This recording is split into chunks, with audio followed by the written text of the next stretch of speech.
മഴ മുമ്പയുടെ ഇന്നത്തെ എപ്പിസോഡിലേക്ക് എല്ലാവർക്കും സ്വാഗതം.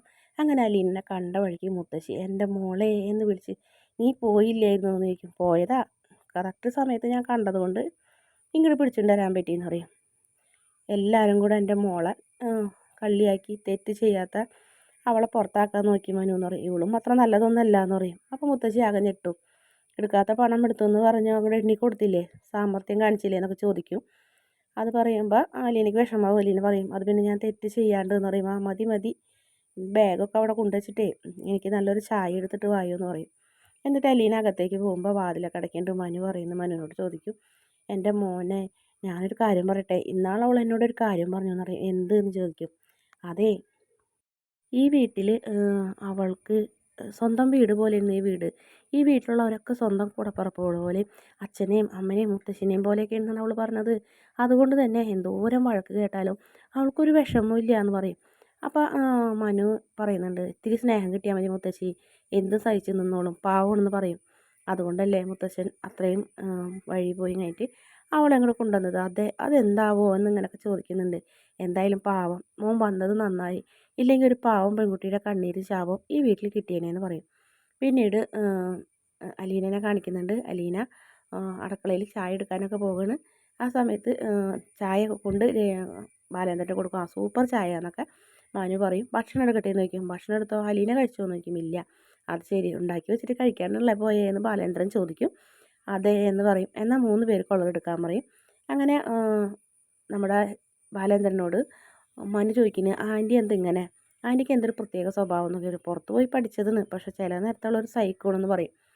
പിന്നീട് അലീന ഭക്ഷണമൊക്കെ ആയിട്ട് വരും. ഭക്ഷണമായിട്ട് വരുമ്പോൾ അലീനയ്ക്കും കൊടുക്കുന്നുണ്ട്. അലീനോടും കഴിക്കാൻ പറയും. ഇവിടെ ഇരുന്ന് കഴിക്കാൻ പറയുമ്പോൾ അലീന കൂട്ടാക്കില്ല. അപ്പോൾ സാറും പറയും ഇരിക്കുക എന്ന് പറയുമ്പോൾ അത് ശരി, ഇവിടുന്ന് ഓർഡർ കിട്ടാണ്ടാണല്ലോ ഇരിക്കാത്തതെന്ന് പറയും. അങ്ങനെ മനുവിൻ്റെ അടുത്തിരിക്കും. മനു അങ്ങനെ കറിയൊക്കെ വിളമ്പി കൊടുക്കുന്നുണ്ട്. അങ്ങനെ സന്തോഷത്തോടെ ഭക്ഷണം കഴിക്കുന്നൊരു ഭാഗം കാണിക്കുന്നത്. പിന്നീട് വൈജയന്തിനെ കാണിക്കുന്നത്. വൈജയന്തിൻ്റെ ഫോണിലേക്ക് കമല ഫോൺ ചെയ്യുന്നുണ്ട്.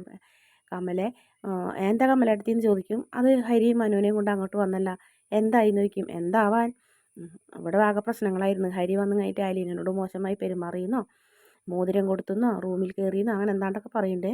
എന്തൊക്കെ നീ പറയണേന്ന് ചോദിക്കും. അതന്നെ, ഇനി ഇവിടെ എല്ലാവരുടെ മുന്നിൽ ഹരിനെ നാണം കെടുത്തി അവൻ മനു. എനിക്ക് ആകെ ഒരു സംശയമുണ്ട്, അവൻ എന്തിൻ്റെ കേടാത്, അവൻ എന്തായി ഉദ്ദേശിക്കണേന്നൊക്കെ ചോദിക്കും. എന്ത് ചെയ്യും ഇങ്ങനെ ആയാൽ, ഹരി എന്തെങ്കിലും തെറ്റ് ചെയ്തിട്ടുണ്ടെങ്കിൽ അത് എല്ലാവരുടെ മുന്നിൽ തുറന്നു കാട്ടി അവളെ മുന്നിൽ ആ വേലക്കാരുടെ മുന്നിൽ നാണം കെടുത്തിയില്ലേ. മനു എന്തിൻ്റെ പുറപ്പാടെന്ന് എനിക്കറിയില്ല എന്ന് പറയും. ഇനിയിപ്പോൾ അവളെ പറഞ്ഞയച്ചോ എന്ന് പറയും. അവളെ പറഞ്ഞയച്ചിട്ടുണ്ട് എന്ന് പറയും. ഇപ്പോൾ അലീന തിരിച്ച് വീട്ടിൽ കയറിയതൊന്നും വൈജയന്തി അറിഞ്ഞിട്ടില്ല. പിന്നീട് പറയും അവനെ മനുവിനൊന്ന് സൂക്ഷിച്ചോ എന്ന് പറയും. അപ്പം പറയും അവൻ്റെ കാര്യത്തിൽ പേടിക്കാനൊന്നും വേണ്ട, അവൻ്റെ കല്യാണം വരെ ഉറപ്പിച്ചിട്ടാണ്. എനിക്കറിയാം എന്ന് പറയും. എറണാകുളത്തുള്ള പെൺകുട്ടിയല്ല, അതെ അപ്പോൾ എന്നിട്ട് ചെയ്യുന്നതെന്ന് ചോദിക്കും. ടെക്നോ പാർക്കിൽ ആണെന്ന് പറയും ജോലി, എൻജിനീയറാന്ന് പറയും. അതെല്ലേ, നല്ല പെൺകുട്ടീനെ, അവർ തമ്മിൽ നല്ല കൂട്ടല്ലായിരുന്നു, ഒന്നിച്ച് പഠിച്ചതല്ലേ. ഹരിനെ നമ്മുടെ മനുവിനായിട്ടുള്ള കല്യാണം എന്തായാലും അത് ഉറപ്പിക്കണം, ശിവേട്ടൻ വന്നിട്ട് വേണം. ശിവേട്ടനും അവളുടെ അച്ഛനും തമ്മിൽ ഭയങ്കര സ്നേഹമല്ലേ, അത് നിനക്കറിയാലോ. എനിക്കറിയാമെന്ന് പറയും. അങ്ങനെ കമല വലിയ ഗമയിലൊക്കെയാണ് ഫോൺ വെക്കുന്നത്. ആ സമയത്ത് കാറ് വരുന്നുണ്ട്. കാറിൽ നിന്ന് മനു മാത്രമേ ഇറങ്ങുള്ളൂ. അപ്പോൾ ഹരി എന്തെന്ന് ചോദിക്കും. അവൻ ഇങ്ങോട്ട് വന്നില്ല എന്ന് പറയും. അങ്ങനെ ഫോൺ ചെയ്ത് നോക്കും. ഫോൺ ചെയ്യുമ്പോൾ സ്വിച്ച് ഓഫാണ്. അവൻ ഫോൺ സ്വിച്ച് ഓഫ് ചെയ്ത് വെച്ചേക്കണം അമ്മയെന്ന് പറയും. എങ്ങനെ സ്വിച്ച് ഓഫ് ചെയ്യാണ്ടിരിക്കും, നീ അതുമാതിരി അല്ലടാ അവളെ നാണം കെടുത്തിയതെന്ന് പറയും. പിന്നെ ഒരു പാവം പെൺകുട്ടിയുടെ ജീവിതം നശിപ്പിക്കാൻ നോക്കിയിട്ടാണോ നോക്കുമ്പോൾ എന്ത് ചെയ്താലും എന്താ, എനിക്കൊന്നും അറിയണ്ട, അവളെ മുന്നിൽ നീ നിൻ്റെ സ്വന്തം അനിയനെ നാണം കെടുത്തി. അവൻ എന്തെങ്കിലും തെറ്റ് ചെയ്തിട്ടുണ്ടെങ്കിൽ നീ അവനെ തിരുത്താണ് വേണ്ടത്, അല്ലാണ്ട് ഒരു വേലക്കാരിയുടെ മുന്നിൽ വെച്ചിട്ടല്ല നാണം കെടുത്തേണ്ടത്. അത് ശരി, മോൻ എന്ത് തെറ്റ് ചെയ്താലും കുഴപ്പമില്ലല്ലേ. അവൻ ഏതേലും ബാറിലുണ്ടാവും, അവൻ കുടിക്കോടാ, അവൻ ആ സാധനത്തിൻ്റെ മണം പോലും അറിയില്ല. അമ്മ അതും വിശ്വസിച്ചിരുന്നോ? സ്വന്തം മോൻ ചെയ്യുന്ന തെറ്റ് മറച്ചു വെച്ചോ? നാളെ കാണാം ഈ വീട്ടിലെല്ലാവരും തലയിൽ മുണ്ടിട്ട് നടക്കേണ്ട ഒരു അവസ്ഥ വരുന്നത്. അവൻ്റെ സ്വഭാവം വെച്ച് നോക്കുമ്പോൾ അങ്ങനത്തെ ഒരു അപമാനം ഈ വീടിന് അവൻ മേടിച്ച് തരും ഉറപ്പായിട്ടും, ഞാനാണ് പറയണേന്ന് പറയും.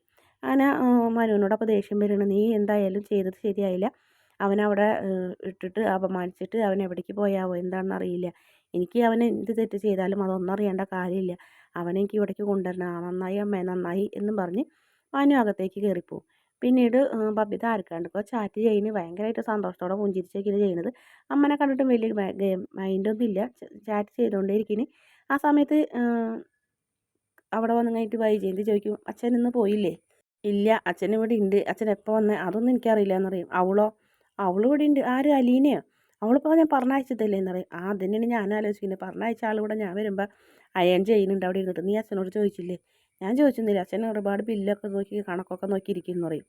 അപ്പോൾ ഇതിലെന്തോ തിരുമറി നടന്നിട്ടുണ്ടല്ലോ എന്ന് പറയും. അങ്ങനെ അലീന കയറി വൈജയന്തി കയറി വരുമ്പോൾ അലീന ഇസ്തിരി ഇട്ടുകൊണ്ടിരിക്കുന്നു. അലീന അങ്ങനെ കണ്ണ് തുറപ്പിച്ച് നോക്കുന്നുണ്ട്.